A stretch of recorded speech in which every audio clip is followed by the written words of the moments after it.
from the Past, starring Jane Wyatt.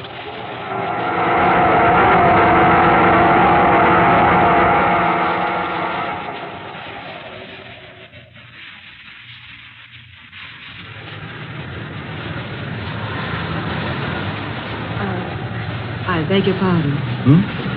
Oh, yes? Is that your newspaper lying there on the park bench? Why, yes, it is. May I look at a moment, please? Why, if you wish, of course. Here, I'll move over. Sit down. Thank you. Oh, there you are. I hope you don't think me forward. I'll only be a minute. Oh, take as much time as you like. Here, will you roll yourself a cigarette? What? Oh, no, thanks. Sorry, I can't offer you a tailored one. Oh, quite all right, thank you. Out of a job, Yes, but don't tell me I look that desperate. No, Well, I notice you've turned to the help wanted columns. Yes, but somebody seems to have been there ahead of me. These ads are certainly all marked up with pencil. Maybe you can say that again. I was lucky even to find a pencil. Oh. You, too. Yeah. Oh, I'm sorry. Oh, that's all right. Nobody needs to feel sorry for me. I'll get along. You've been to all these places you've marked here in this column? Sister, I've been there and then some. And you didn't get one of them? No, not one. Why, look at the soles on my shoes. Here, look. Those are yesterday's want ads I'm walking off. How long have you been out of work? Oh, I don't know, about 10 weeks. First, I had a lot of dough. I thought I was a wise guy. I wouldn't have any trouble getting another job. I was wrong. I dropped all my money, and I've been sleeping here on this park bench for the past 3 weeks. When do you eat? Whenever I can. Today, I'm all right. I got a chance to make a couple of Iron Men yesterday. Iron Men? Bucks, dollars. Oh. You been around town much? Well, I've been here about 2 weeks. I came up from Sandville. You got people here? No. My father and stepmother live in Sandville. Well, my stepmother and I have never been anything more than barely civil to each other. Oh, I get it. So you've come here to get a job? No, I come here to get a job. How much money you got? Well, I really don't think that's anyone's affair. Oh, bother. If you got to be formal about it, my name's Mark Matthew. Mine's Luke John. Oh, I'm serious. My name is Mark Matthew. I was named after the two gentlemen who helped write the Bible. Well, my name's Mary Billings. Well, Miss Billings, I'm mighty pleased to know you. Now that we're thoroughly acquainted and completely good friends, you tell me when you ate last. I'm all right. You look hungry. Oh, yes, I guess I am. Join me for a hamburger? With onions? As you like, and a cup of coffee. Is that a date? Mary, well, I'm sorry I can't buy you a 35-cent blue plate. I'd love a hamburger, Mark. Then it's a deal. Okay, Mr. Matthew, it is a deal.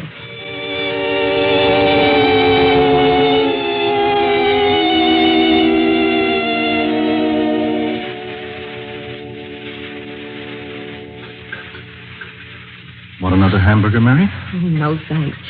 Two's plenty. You shouldn't have made me eat that second one. I'm sure you can't afford it. Oh, I know where I can make $1 or so tomorrow. I'll buy some cigarettes if you don't think you can roll No, one. thanks, no. And don't buy any. I really don't smoke much. Say, you're a nice girl to know. Inexpensive. I really don't know why I'm letting you do this for me. I'm not in the habit of... Oh, I know. Neither am I. But my Irish mother taught me never to ignore a pretty young woman who is hungry. Say, you are pretty, you know. I thought you were going to be different. Yeah, I'm different. I say I'm going to feed you hamburgers, and I feed you hamburgers. Oh, and good ones, too. Don't I know they're good? I've been eating them for weeks. Ma, I think I'll answer this ad. Say, did you drag that old beaten-up newspaper in here with you? Well, certainly I did. I'm still looking for a job, even if my hunger has been temporarily satisfied. Well, if you can find a job out of that bunch, you're a better job hunter than I am. Well, you haven't tried this one. Someone's looking for a woman. Sound good? Very. Listen. Wanted. Stenographer.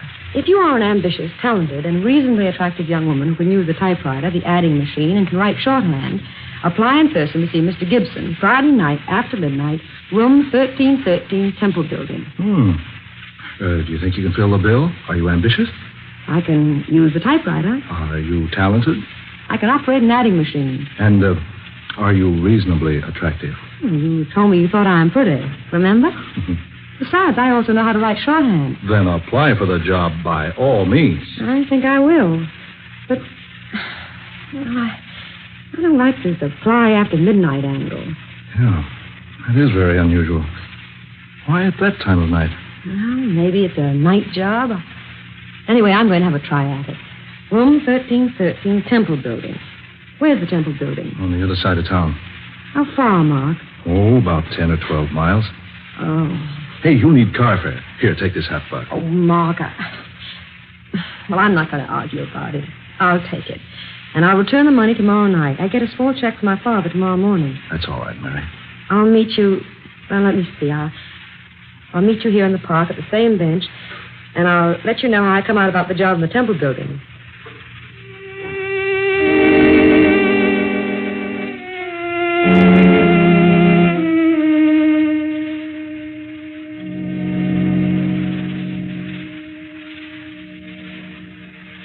Yes, this is the Temple Building, all right. Awfully quiet in here. Dimly lighted. Nobody around. Not even a hall porter. This is a very strange place. Here's the building directly. Now, let's see, what is the man's name? Oh, yes, Gibson. Gibson. No, there's no Gibson listed here. His company's name is probably here, but I don't know that name. Now, let's see, how does one get up to the 13th floor? Here's an open elevator, but there's no one to operate it. Oh, this is the type you operate yourself. Just step in. Press the button marked 13. The door's closed. And up we go. Oh, I better say a little prayer that I get this job. Amen. There. Here we are. My, it must be a night job. This entire floor is one huge office. Row after row of desks with people working at them. And brilliant lights everywhere. This certainly must be a big country. May I help you, miss? Oh, yes, please. I've come in answer to the ad in the newspaper. Ad? Oh, Advertisement. yes. I'm afraid I don't know what you mean. Mr. Gibson advertised for a young woman to do typing and shorthand. Here, I've cut out the ad. This is it. May I see it, please? Thank you. I see. Mr. Gibson failed to tell me he had inserted an advertisement in the B. Oh, but this was in the Times. I'm sorry, young lady. Mr. Gibson uses only the B. You'll find his office right down this aisle, the first door to your left. Room 1313. Thank you. Just knock on his door and he'll answer you. Yes, thanks. That's strange. These people all seem very modern, and yet they're dressed so quaintly. Honestly, they look old-fashioned. Oh, here's the door.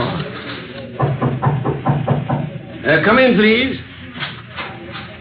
Mr. Gibson? Yes, come in, please, and close the door. Thank you. Sit down, young lady. Don't just stand there. Yes, sir. I've come about the job, sir.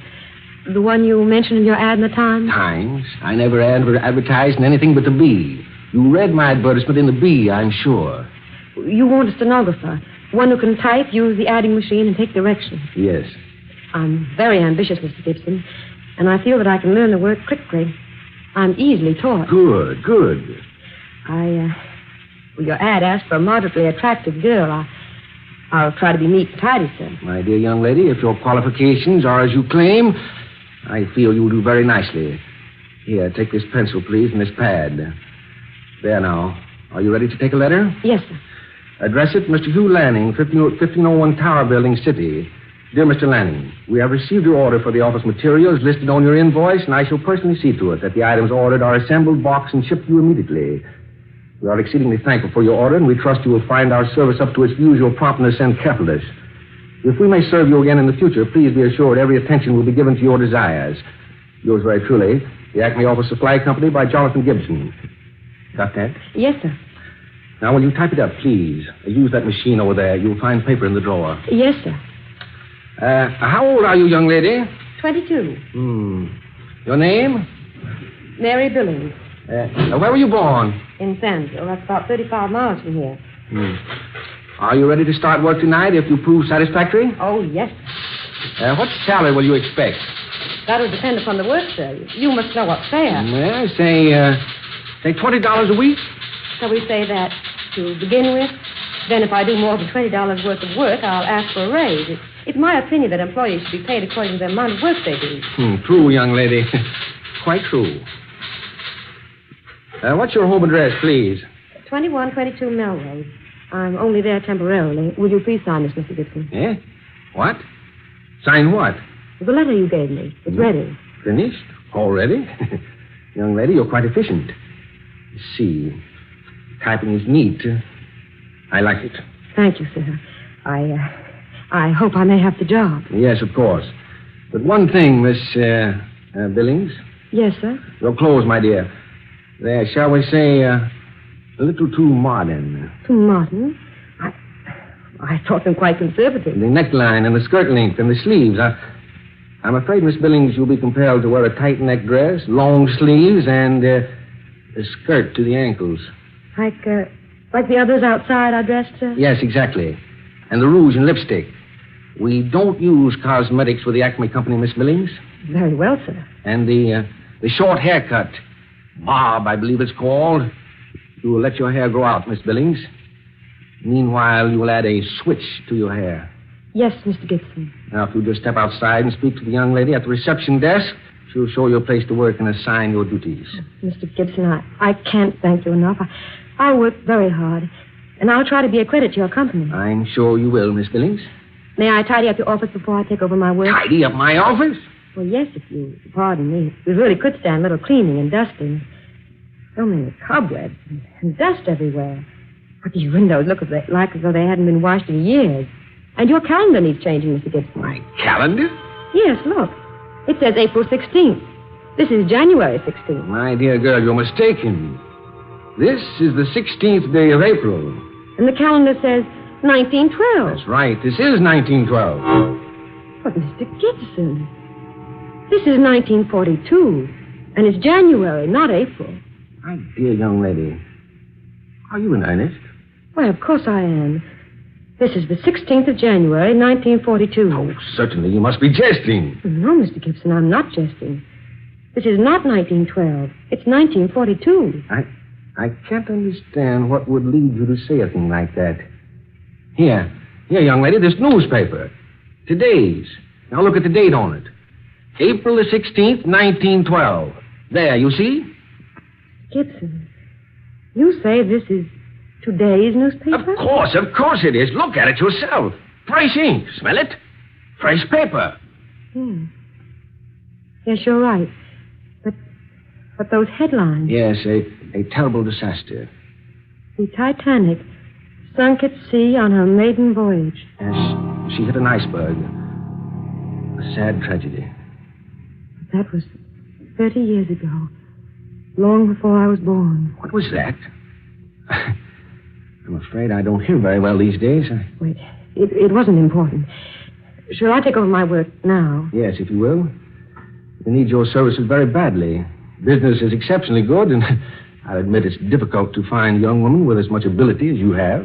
Thank you, Mr. Gibson. I'll try to live up to your expectations. I feel certain you will, Miss Billings. If there's anything you don't understand, just ask the young lady at the front desk. Yes. Thank you, I shall. Thank you very much, Mr. Gibson.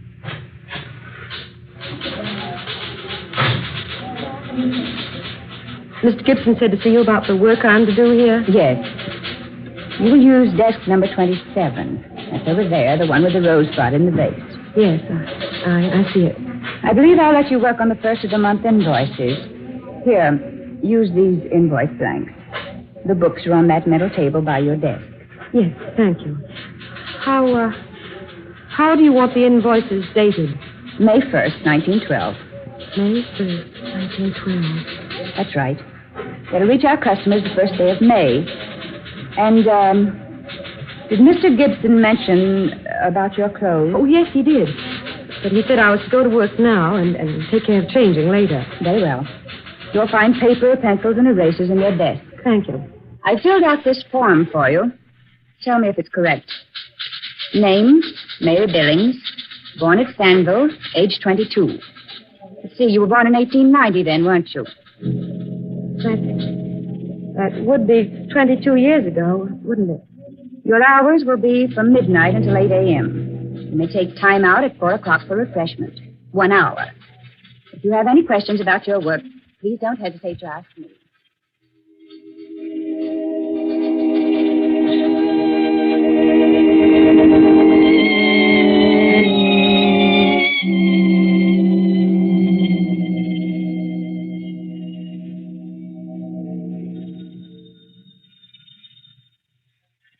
Miss Billings speaking.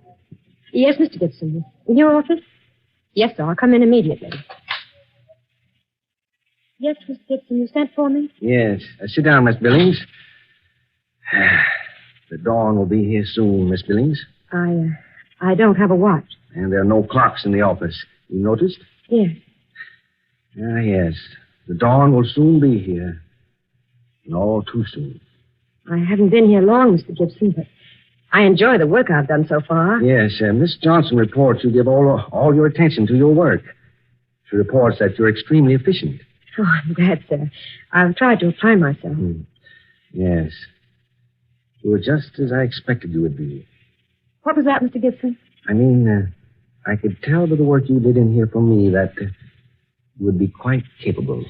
I hope you like me well enough to allow me to keep the job. I want you to go home now, my dear. You've done quite enough work for tonight. But I'd just as soon stay my full time. No. Won't pay to overwork the first day, you know.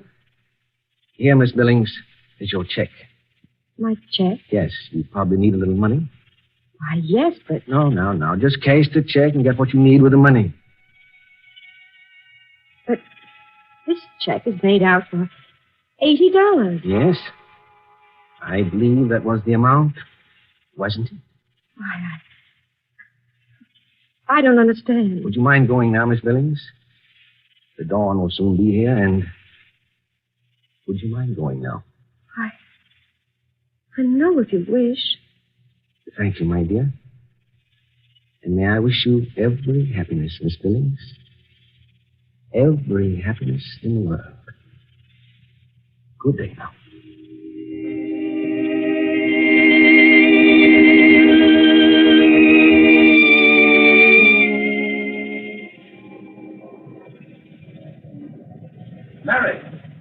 Mary, wait for me. Oh, Mark, I've been waiting so long. I thought you weren't coming. Oh, Mary. Oh, boy, am I glad to see you. I can hardly wait all day to hurry here and tell you the news. News? Yes, I've got a job, and a good one. $55 a week. Oh, Mark, I'm so happy for you. Yeah, and I got some swell ideas.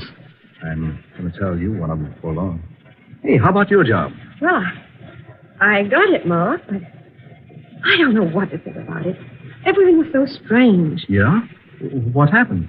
Well, I went to the Temple building, and I took the elevator up to the 13th floor.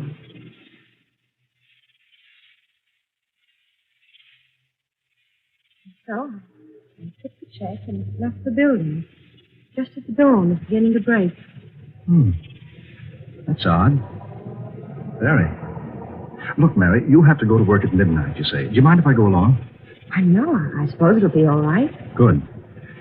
I want to get a look at the kind of a businessman who'd have a 1912 calendar on his office wall.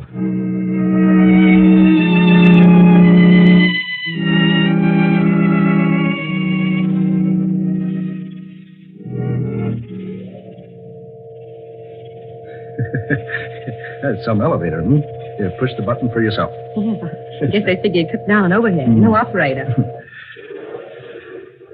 Here we are. Mark. Hey. Are you sure you pushed the right button? I'm positive. But look at this place. I thought you said this entire floor was an office. Yes, it was. But now, there's nothing but one dim light. Heaps of junk and boxes, barrels, and so forth. But this floor isn't used for anything but storage space. But There were desks here, lots of them, and people working. Oh, but Mary, there couldn't have been. Wait a minute. Mark, lying over there on the floor. Oh, let's see. Oh, something glittering over here. It's a lipstick. Mark, it's my lipstick. What? Yes. I missed it just after I left the building early this morning. I must have dropped it here while I was waiting for the elevator. Then what you told me did happen. Yes, Mark. I'm very certain of that. Very certain.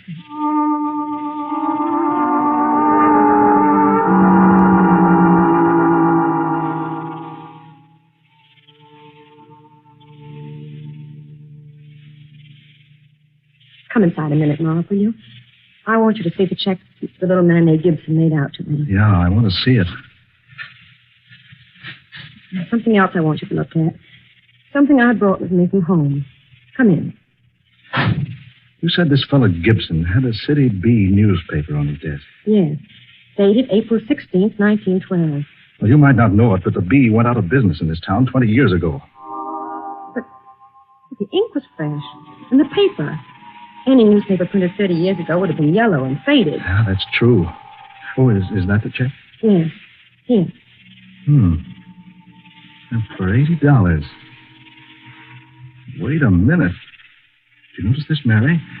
The check's made out to Margaret Billing. Yes.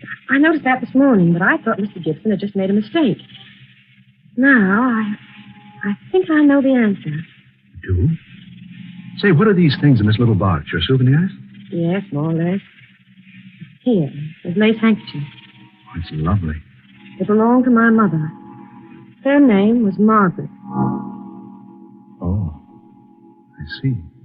And this is a portion of the diary she kept up to a year after I was born. Let's see, 1912. 10, 11. Here's 1912. What are you looking for, Mary? I'm not sure, Mark. February, March, April. Here, April. April 16th. Here we are. Well, Mary? Mark, listen. Here's what my mother wrote in her diary on April 16th, 1912. Today, the Acme Office Supply Company on the 13th floor of the Temple Building declared bankruptcy. 42 employees were left without work. So the month's pay due each of us. I went to Mr. Gibson, the owner, and asked for at least a portion of the money he owed me. But he said he was unable to pay a cent. He promised, however, to pay me the $80 he owed me just as soon as possible.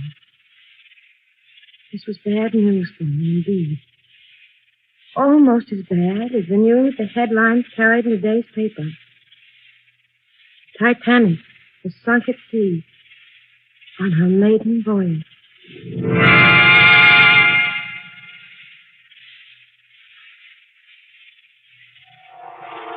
Dark fantasy. You have heard Death from the Past, a tale of dark fantasy starring that popular Hollywood actress, Jane Wyatt, and written especially for her by Scott Bishop.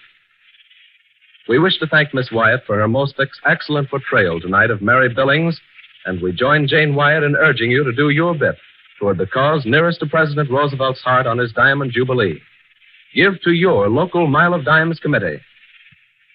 Ben Morris was heard tonight as Mark Matthew, Eleanor Naylor Corrin was the office manager, and Muir Height played Mr. Gibson. Next Friday night at this same time, we'll bring you another unusual tale of dark fantasy, The Headless Dead. Miss Wyatt appeared tonight through the courtesy of the RKO Studios. Dark fantasy originates each Friday night in the studios of WKY, Oklahoma City. Tom Paxton speaking. This is the National Broadcasting Company.